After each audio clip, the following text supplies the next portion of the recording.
Alright, here we go. This is going to be low-level Schoolmance? I don't know how you say it. But in any event, it's a little loud! In any event, this is one of your leveling up dungeons that they changed. And as far as I'm concerned, they've changed it for the better. Although I've noticed this one they changed, and they changed the Scarlet Monastery. I always have trouble with aggro on these guys. I don't know what the story is. They changed the Scarlet Monastery too, and what I've noticed is the ones that you looked forward to and the ones that you liked, they changed. They made them better, and they're more dynamic and exciting, but it's like they didn't change the ones that needed the most improvement. So this first room is changed. You don't need to kill all these guys. I thought you did. I was wrong, as is my custom the first time I've been doing these dungeons.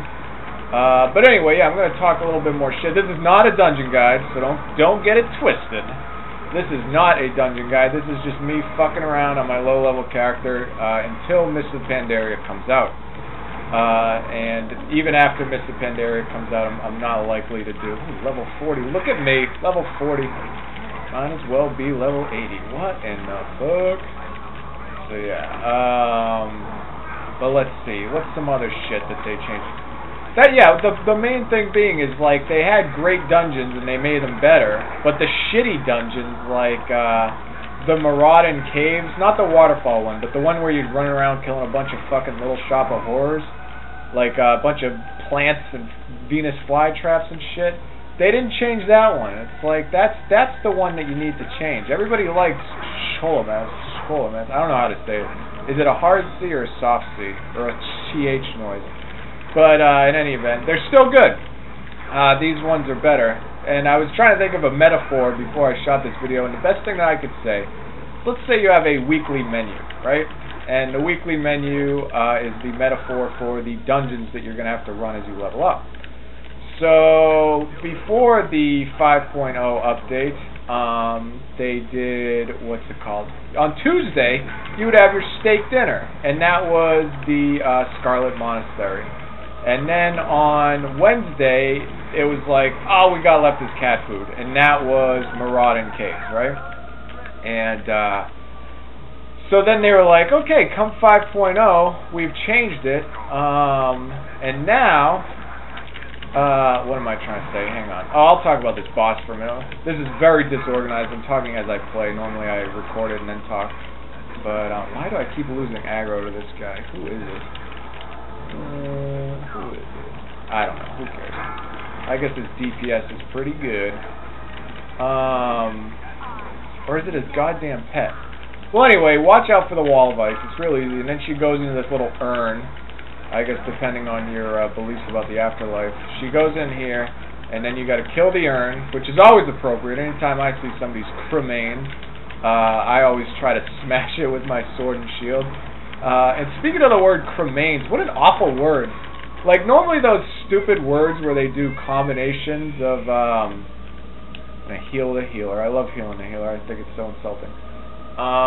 Where they do combinations of, where's this Jim Brony going? Come on, bro. They think it's old school. You don't have to kill that guy. Boss done, silly geese. Yeah, normally those word combinations, where they combine two words into one, it's for stupid words. But something like cremation remains? Like, what guy thought that was an appropriate thing to make one of those stupid themed word combinations? It's just one of those really frustrating things for me. Alright, that room's done. Nothing to sweat there. But yeah, oh yeah, back to my little metaphor. So then the next week, we're talking about the food. So, Tuesday was Scarlet Monastery, and that was the New York steak strip, and then Wednesday was Marauding Caves, and that was cat food, because that's all you had left. So then they revised the menu with 5.0, and now on Tuesday you're getting prime rib. But you're like, well, wait, what about the cat food? Well, on Wednesday you're still going to have cat food. We didn't change the cat food, but look, you get prime rib now. I wish you had changed the cat food. And in a sense, I'm going to miss the old Cholomance. One new thing about it is that there's no way you can fuck up the pathing. I'm sure any of you people from the past noticed that, oh, it's his pets getting aggro. Well, I can't be held responsible for pets. That's beyond my purview. I'm pulling everything. Yeah. And anyway, so yeah, the old Cholomance, you could get fucking lost in there. And there was a lot of using the map and just trying to figure out what the fuck is going on. This one is very straightforward. There's but one path, and it's the path of the, well, anyway, I can't think of a joke in time. Anyway, there's one path, so you won't get lost now. You can skip all this shit over here, although, let's see, am I on the fight that I think I'm on? Here's what I like to do. These guys around the edge will add if you walk by what's-her-face. She's standing over there. You can see her off the left, Jandis Barov, whatever the fuck her name is. So don't walk near her, because then you'll be dealing with her and all these extra guys, which can get annoying. So I clear this whole area back here first, and let that guy's pet die. You know, if he's too dumb to take his pet off taunt, then they only learn one way. That's what I've noticed. Nobody ever corrects their behavior until there's a wipe, or they die, or their pet dies. And even then, it's not always reliable. So, for example, a lot of these low-level dungeons, I'm sure you encounter, you'll get the hunter who never turns the pet aggro off.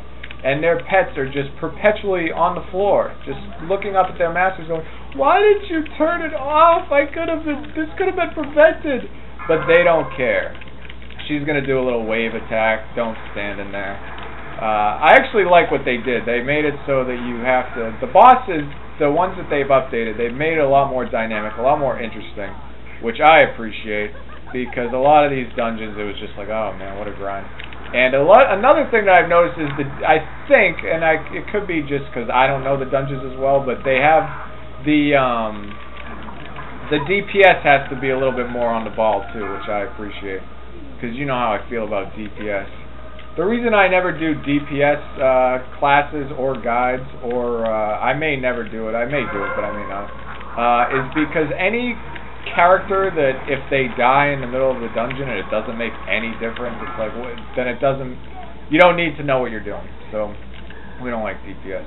Alright, this next room's a little screwy. I haven't quite figured it out, but it looks like there's a good guy in the middle, or a good girl, with the double blade. And then, so I think we're supposed to clear out all these necromancers around the edge. And that's my understanding of it. But for some reason, they're going to start attacking our friends. Now, this could be because my friends are fighting in the middle. I don't know. Or maybe they know something I don't. I really don't care. Like I said, this isn't a guide. This is just me bullshitting. But just watch the health meters on your friends and look out for any problems. I think they activated another one of the necromancers. I think that these guys, if you just let them do their own thing, live and let live, I think that they kind of ignore you until you activate them. As you can see, our group is impatient, or they don't know it, or like I said, maybe they know something I don't. But I don't think you have to be fighting all of these guys at once. Let's see what we got here. Oh, look at these blue flames everywhere. This guy spawned 1,000 of these. I was talking some shit about the paladin talents and glyphs, and actually I've come to appreciate them. Maybe it's just because I'm playing them more.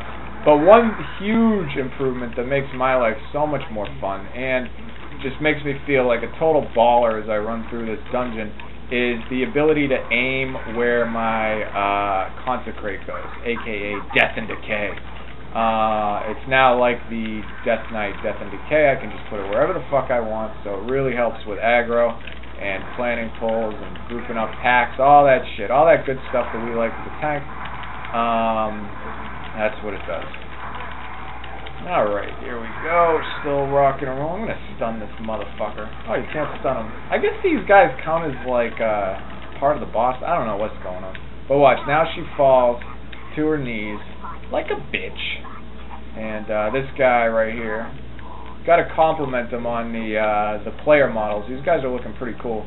But now that big guy with the fucking knives for arms, he's gonna spawn from a tornado. He's got bones flying everywhere. This looks this looks like some Beetlejuice shit. Here we go. All right. And now this guy, I think you're supposed to. No, maybe not.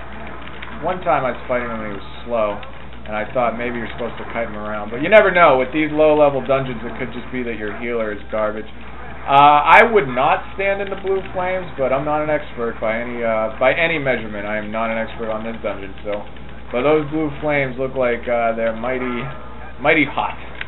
And me being one Draenei that doesn't appreciate being made into barbecue, I'm gonna stand out. Let's see what happens. Soul Flame, move away. Didn't look like it did too much damage, but oh well. I would say it's advisable to stay clear of that. Oh, this room's cool as fuck.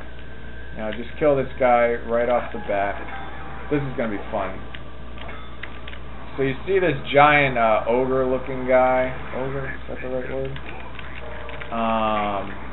He's got a bunch of meat hanging off him. I don't know what the inspiration was, but if you stand right next to him, you're gonna get the shit knocked out of you. And so what I like to do is kite him around. Make the DPS earn their money. That's what I say. And then you're gonna take a lot less damage. I think he's slow. And as a rule of thumb, any enemy that can be run away from and is slow, probably you're supposed to kite them. Because generally every enemy that I know you're supposed to kite, they are slow like that. So maybe with one exception, but who cares? Who cares? One exception. So what? There's always one of everything. It doesn't make it right. It doesn't make it right. We're going to be taking a left up here at this hallway, I believe. Let me look at my map. Yeah, so we don't need to clear everything over there since we're in such a huge rush. I've had a change of heart on doing optional stuff, though. If it's right on the way and you don't have to walk out of your way and then walk back along an empty path, at these low levels, it's actually, why not do the optional stuff? Because it's going to give you more experience, and the idea is to level up. So why would you deny yourself and your group that? Especially if you get a good group. It's been about, I'd say half and half with these groups. Sometimes you get a good healer, sometimes you don't. This group seems pretty good. I'm not topping DPS, so that's always a good sign.